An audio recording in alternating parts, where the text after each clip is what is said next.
जय हिंद दोस्तों।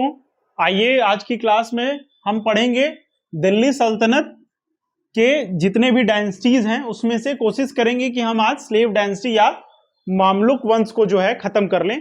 इससे पहले जैसा कि हमने बताया था कि हम रिवीजन करेंगे, तो रिवीजन में हमको कल हमने क्या पढ़ा था? हमने पढ़ा था मोहम्मद गजनवी को और मोहम्मद गोरी को। देखिए मोहम्मद गजनवी कब आ रहा है? 1000 ईस्वी में, और सर हेनरी इलियट के हिसाब से उसने भारत पे कितनी बार आक्रमण किया है? उसने कितना आक्रमण किया है? लगभग 17 बार आक्रमण किया है, जिसमें वह उससे कौन सा शासक है जो नहीं हारता है? तो चंदेल शासक विद्याधर नहीं हारते हैं।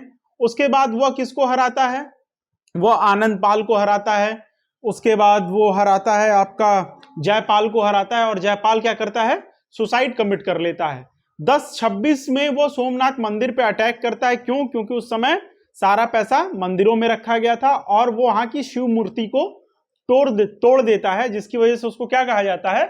बुद्ध शिकन भी कहते हैं। वो पहला आदमी है जिसको गाजी की उपाधि मिली, जिसको सुल्तान की उपाधि मिली, और उसके सिक्कों पे एक तरफ उर्दू और एक तरफ संस्कृत लिखा हुआ था। गजनवी में जो हमको सबसे ज्यादा पढ़ना था वो पढ़ना था उसके स्कॉलर्स के बारे में, जिसमें अलबरूनी मेन है, जिनकी किताब तहकीके हिंद या किताबुल हिंद मानी जाती है।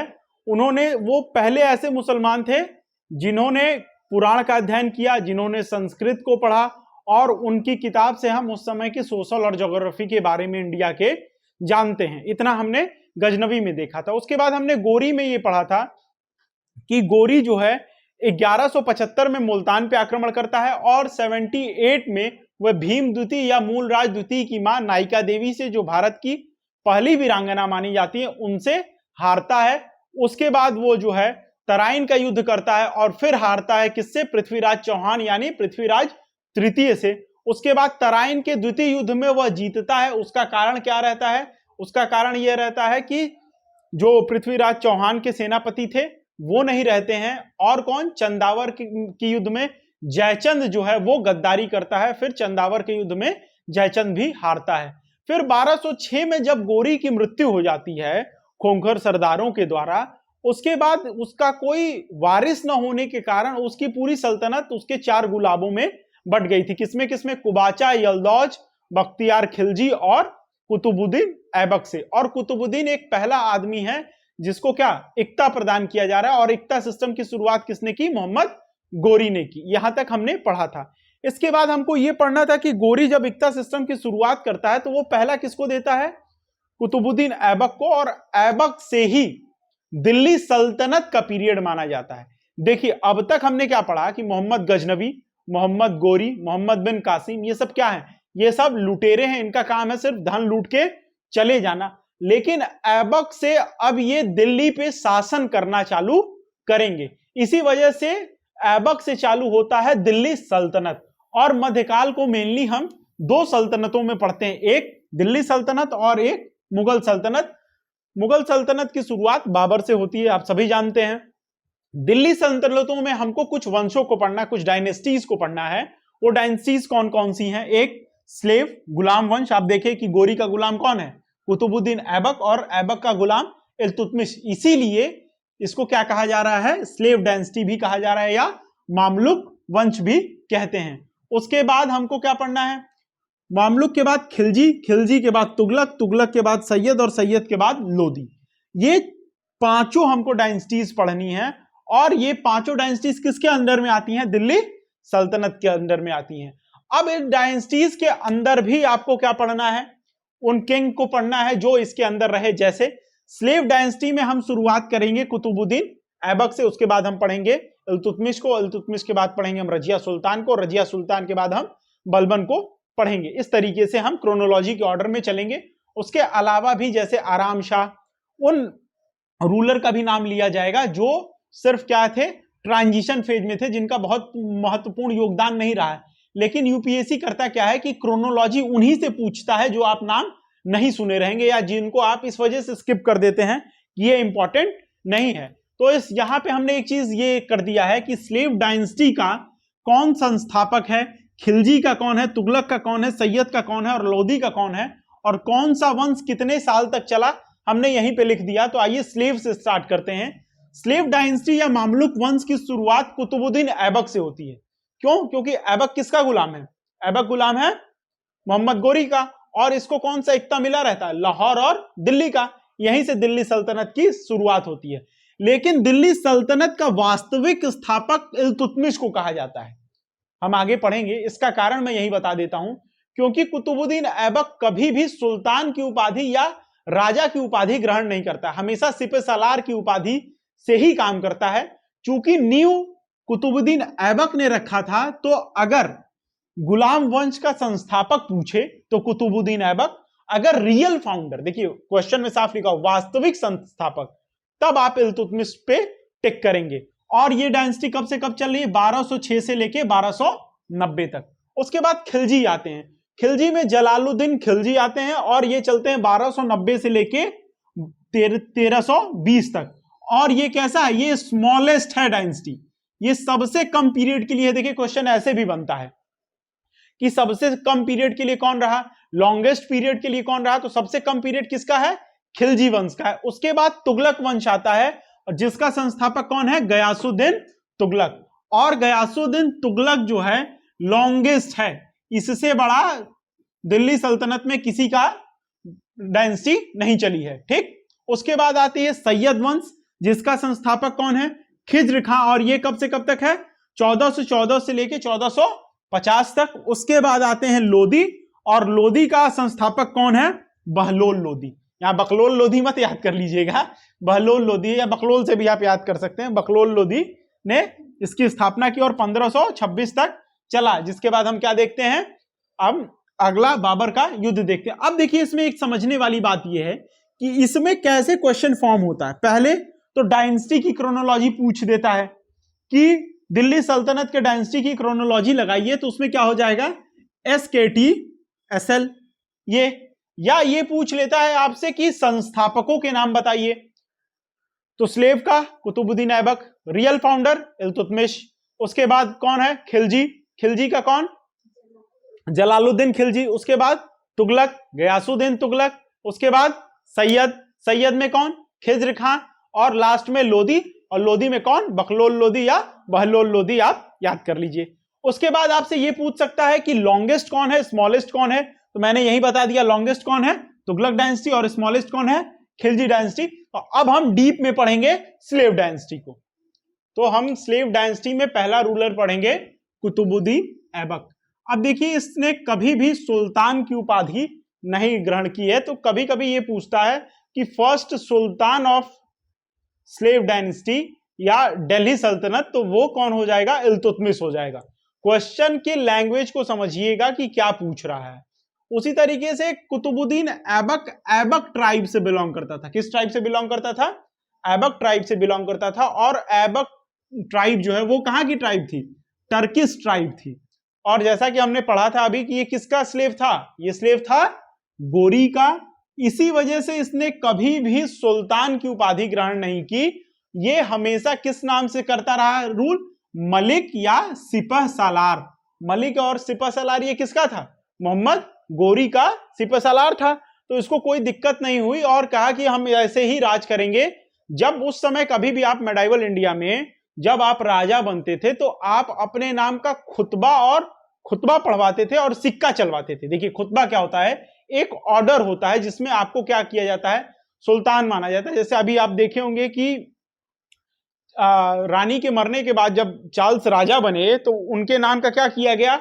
एक सब लोग पढ़ रहे थे, देखिए एक पेपर, वो उर्दू में उसको क्या बोलते हैं? खुतबा। तो खुतबा पढ़वाया जाता था और इसने कभी भी अपने नाम का क्या किया? खुतबा नहीं पढ़वाया और ना ही सिक्का चलवाया। राजा क्या करते थे? देखते हैं ना कि सिक्के चलते हैं ना, रानी के नाम के भी सिक्के चलते थे, राजा के नाम के भी सिक्के चलते थे। तो इसने अपने ना सिक्के चलवाए ना खुतबा पढ़वाया, हमेशा मलिक और सिपह सालार के रूप में काम करता रहा। इसको गोरी ने गुलाम के तौर पे खरीदा, फिर आमीर आखुर बनाया। अब देखिए आमीर आखुर बनाया, ये पूछे ना पूछे, ये जरूर पूछ लेता है कि आमीर आखुर किस पद को कहते हैं। तो जो घोड़े के हस्तबल का इंचार्ज होता है वही आमीर आखुर कहलाता है। जो घोड़ों का इंचार्ज होता है वो क्या कहलाता है? आमीर आखुर कहलाता है। और ये आमीर आखुर के पद पे भी गोरी की सेना में रह चुका था। उसके बाद इसने अपने कैपिटल दिल्ली ना बना के किसको बनाया, लाहौर को बनाया, और इसी कारण इसको जो है दिल्ली सल्तनत का वास्तविक संस्थापक भी नहीं बोलते हैं। कुछ कारणों में से एक कारण यह भी है, क्यों, क्योंकि दिल्ली सल्तनत में दिल्ली ही आप गायब कर देंगे तो कहां से दिल्ली सल्तनत। अभी इस बात को समझिए कि 2-3 कारण क्यों हुए। एक, क्योंकि इसने सुल्तान की उपाधि ग्रहण नहीं की। दूसरा कारण क्यों, क्योंकि इसने अपने कैपिटल लाहौर रखा। तीसरा कारण क्यों, कि इसने कभी भी अपने नाम का खुतबा नहीं पढ़वाया और सिक्का नहीं चलाया। इसके बाद इसको दास्ता से मुक्ति मिली गोरी के सक्सेसर गियासुद्दीन मोहम्मद से, और कब मिला, 1208 में। ये कब मिल रहा है, 1208 में मिल रहा है। उसको गुलाम दास्ता से क्या हो जाती है, मुक्ति मिल जाती है, और उस समय दास्ता से मुक्ति के लिए मुक्ति पत्र दिया जाता था। ठीक, उसके बाद इसने कभी भी सुल्तान की टाइटल नहीं वो की, ये मैं आपको बता चुका हूं। अब देखिए, खुतबा और सिक्का दोनों पूछ सकता है। खुतबा कौन जारी करता था, तो खुतबा जारी करते थे राजा, अपने नाम से ही खुतबा जारी करते थे। ठीक, और सिक्का भी अपने नाम से ही चलाते थे। तो इस बात को याद रखिएगा, ये दोनों टर्म इंपॉर्टेंट है, खुतबा, सिक्का, इक्ता। ये जब सब टर्म्स आएंगे, ये जैसे आमिर आखुर हुआ, ये सारे टर्म्स आप दिमाग में याद रखिएगा। ये कौन है, ये हस्तबल का इंचार्ज है। ठीक, इसके बाद आप आ जाइए इधर। कुतुबुद्दीन ऐबक को लाल बख्श और पील बख्श भी कहते थे, ये याद रखिएगा। क्या, लाल से है, ये भी रेड है, तो लाल बख्श और पील बख्श। लाल बख्श इसको इस वजह से कहते थे क्योंकि ये लाखों का दान देता था। अब एक चीज बताइए कि मेडाइवल इंडिया में लाख बहुत बड़ी बात हुई ना, तो लाखों का दान देने वाला लाल बख्श। इसने 2 मस्जिद बनवाई, जिसमें पहली मस्जिद, भारत में पहली मस्जिद, अगर किसी से पूछता है कि कौन बनवाया, तो वो था कुतुबुद्दीन ऐबक, और उस पहली मस्जिद का नाम था कुवुत उल इस्लाम, और ये कहां बनवाई, दिल्ली में। ठीक है, उसके बाद इसने बनवाई 2.5 दिन का झोपड़ा, ये भी क्या है, मस्जिद है, मॉस्क है, और ये कहां है, अजमेर में। अब देखिए, हिस्टोरियंस में यह है कि दोनों किसी न किसी खंडहर पे बनाई गई। खंडहर का मतलब है कि कोई बुद्ध मोनार्क था, कोई जैनियों का क्या था, तीर्थस्थल था, उसको तोड़ के, इसी वजह से इसका नाम भी 2.5 दिन का झोपड़ा पड़ रहा है। तो ये नहीं है कि पूरा नया कंस्ट्रक्ट करा रहा है, ये पुरानी बिल्डिंग को ही तोड़ के क्या कर रहा है, नई 2 मस्जिदों का बनवाया। और भारत की पहली मस्जिद का अगर नाम पूछता है तो कौन सी है, कुवुत उल इस्लाम, कहां पे है, दिल्ली में है। और इसके बाद पहली मस्जिद बनवाने वाले का अगर नाम पूछे तो कौन है, कुतुबुद्दीन ऐबक। अब एक चीज यहां पे और समझिए कि हम कुछ टर्म्स को, जैसे ये टर्म आए आमिर आखुर, जब एडमिनिस्ट्रेशन पढ़ाएंगे तो आपको अलग से भी ये टर्म पढ़ाएंगे। जब आर्किटेक्चर पढ़ाऊंगा तो आर्किटेक्चर की क्लास में भी ये सारी चीजें आएंगी। जैसे कुतुब मीनार, कुतुब मीनार का स्टार्ट करना, बनवाना स्टार्ट कौन किया, कुतुबुद्दीन ऐबक। बख्तियार काकी एक सूफी सेंट थे, उनकी याद में। लेकिन इसको कंप्लीट किसने कराया, इल्तुतमिश ने। उसके बाद उस पर बिजली गिर गई, उसके बाद उसको कंप्लीट कराया फिरोज शाह तुगलक ने, फिर उसके बाद। तो इस तरीके से अगर पढ़ने चले तब तो फिर कुतुब मीनार ही पढ़ते रह जाएंगे। इसी वजह से जब आर्किटेक्चर पढ़ेंगे तो सारे राजाओं को हम एक साथ पढ़ लेंगे। बस यहां पे ये पढ़ लीजिए कि कुतुब मीनार को स्टार्ट किसने कराया था, कुतुबुद्दीन ऐबक ने। और किसकी याद में, सूफी सेंट याद में, बख्तियार काकी के। और इसको कंप्लीट कराया अलाउद्दीन, इल्तुतमिश ने। अब इस बात को आप दिमाग में रख लीजिए कि आपको फिर से कुतुब मीनार दोबारा पढ़ना है।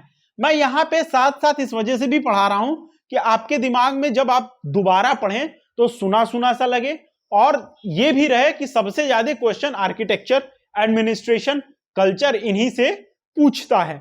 उसके बाद ये 1210 में मर जाता है, डाइड इन 1210। और कैसे मरता है, घोड़े से गिर के मर जाता है। मतलब बताइए, आलम यह है। और उस गेम को बोलते हैं चौगन।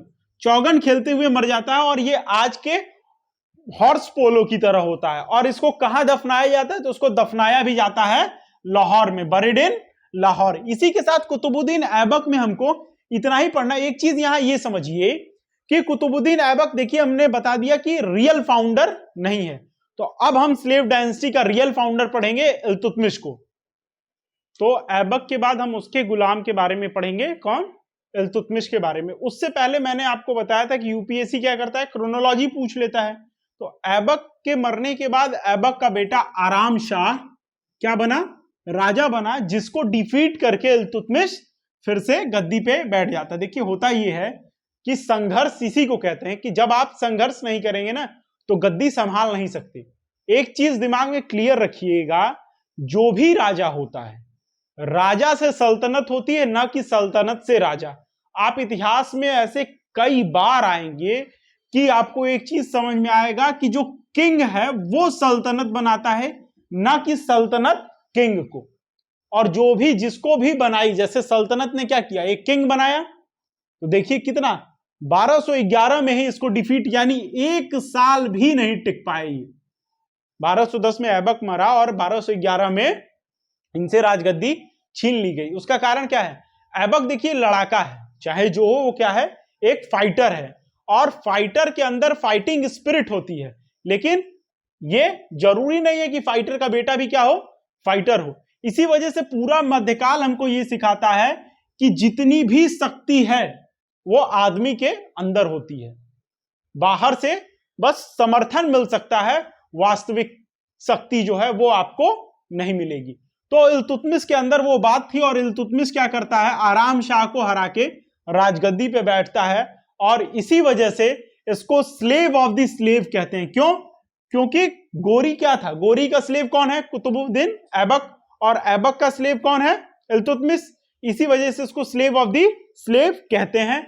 इसके बाद दिल्ली को राजधानी बनाया पहली बार मध्यकाल में, वो कौन है, दिल्ली को कैपिटल बनाने वाला, वो है इल्तुतमिश ने दिल्ली को कैपिटल बनाया, और इसका समय काल चला 1211 से लेके 1236 तक। ठीक, और इसी वजह से इसको real founder of slave dynasty भी कहते हैं, गुलामों का गुलाम भी कहते हैं। और ये किस ट्राइब से आता था, ये इल्बरी तुर्क था। कौन था, इल्बरी ट्राइब से आता था, और ये भी क्या है, सब टर्किश हैं, इल्बरी तुर्क है ये, और इस ट्राइब से आता है। क्वेश्चन डायरेक्ट पीसीएस में पूछता है। और इसने टाइटल लिया था सुल्तान ए आजम की। किसकी, सुल्तान ए आजम की। जैसा कि मैंने बताया था कि कुतुबुद्दीन ऐबक ने सुल्तान का टाइटल नहीं लिया था, लेकिन इल्तुतमिश जो है सुल्तान ए आजम का टाइटल लेता है, दिल्ली को अपना राजधानी बनाता है, कैपिटल बनाता है। उसके बाद क्या करता है, कुतुबुद्दीन ऐबक के बेटे को हराता है। इसी वजह से इसको स्लेव ऑफ स्लेव भी कहा जाता है। और रियल फाउंडर किसका है, ये दिल्ली सल्तनत का रियल फाउंडर है। इसके बाद इसकी जो सबसे ज्यादा क्वेश्चन जहां से पूछे जाते हैं, जो यूपीएससी यूपीपीसीएस दोनों के सबसे इंपॉर्टेंट है, वो पार्ट है इक्ता सिस्टम या इक्तेदारी सिस्टम। देखिए इक्तेदारी सिस्टम ये था कि होता ये था कि पूरे राज्य को इक्ता में बांट दिया जाता था। इक्ता का मतलब ये है कि एक लैंड को जो है डिस्ट्रीब्यूशन कर दिया गया, और पूरे एम्पायर का डिवीजन किस में कर दिया गया, इक्ताज में। मतलब मान लीजिए कि ये बहुत बड़ा लैंड है, ठीक, और इसको 10 हिस्सों में बांट दिया गया। कितने हिस्सों में, 10 हिस्सों में बांट दिया गया। और इनको बांटने के बाद इक्तेदारों को क्या किया गया, नियुक्त कर दिया गया। हर इक्ता का एक इक्तेदार होगा, और वो इक्तेदार का मतलब ये है कि उसका एडमिनिस्ट्रेशन देखेगा उस जगह का। एक तरीके से समझिए, मान लीजिए आज के समय में डीएम, लेकिन जैसे डीएम को सैलरी दी जाती है, इनको सैलरी की जगह पे वहां से जो रेवेन्यू निकलता था उस टेरिटरी से, जैसे मान लीजिए कि आप यहाँ के इक्तेदार हैं, एक्स है, ये एक्स के आप क्या हैं, इक्तेदार हैं, वो वाला एक्स नहीं, एक्स मान लेने वाला एक्स, ठीक, एक्स के क्या है आप, इक्तेदार हैं, ठीक। नहीं, बहुत लोग अपने एक्स के बारे में सोचने लगे थे, उस एक्स के बारे में नहीं, यहाँ पे एक्स वाई मान लेने वाली बात है। या मान लीजिए कि आप लाहौर के इक्तेदार हैं, तो आपको वहां पे सैलरी नहीं मिलेगी, लेकिन आप लाहौर के एडमिनिस्ट्रेशन से, रेवेन्यू से जो रेवेन्यू आएगा उसका कुछ हिस्सा आपको मिल जाएगा सैलरी के रूप में, और बाकी हिस्सा किसके पास जाएगा, सुल्तान के पास जाएगा। इसी वजह से बार बार इक्ता सिस्टम पूछता है, और इक्ता सिस्टम को ऑर्गेनाइज करने का श्रेय किसको जाता है, इल्तुतमिश को जाता है। हालांकि जब अलाउद्दीन खिलजी आएगा तो इक्ता सिस्टम को बंद कर देगा, क्योंकि उसको लगता है कि इससे जो है क्या हो जाता है, थोड़ा सेंटर वीक हो जाता है, तो अपनी अपनी साम्राज्य चलाने की स्थिति थी। इसके बाद ये क्या करता है कि सिक्के चलवाता है, टकसाल खुलवाता है। सिल्वर कॉइन को कहा जाता है टंका, ये भी पूछता है टर्म्स, और कॉपर कॉइन को कहा जाता है जीतल। जीतल और टंका 2 कॉइन चलवाता है। और पहली बार टकसाल का नाम कि ये कहां बना, ये भी सिक्कों पे अंकित करना कहां से चालू हुआ? इल्तुतमिश से। और ये प्योर जो कहते हैं कि मेडाइवल सिक्के हैं, इस बात को याद रखिएगा कि पूर्ण रूप से मेडाइवल सिक्के कौन स्टार्ट कर रहा है? इल्तुतमिश स्टार्ट कर रहा है। और उसका वेट कितना है? स्टैंडर्ड वेट है 175 ग्राम। अब लोग कहेंगे कि इतना डीप, तो मैं इस वजह से भी पढ़ा रहा हूं कि एक साल ये पूछ चुका है, तो प्रीवियस ईयर क्वेश्चन हो गया। और एक चीज आपको बता दूं कि 100% इज अ मिथ। मैंने आपसे कितनी बार कहा है, और इतिहास में तो एकदम आप 100% इतिहास की जानकारी नहीं रख सकते।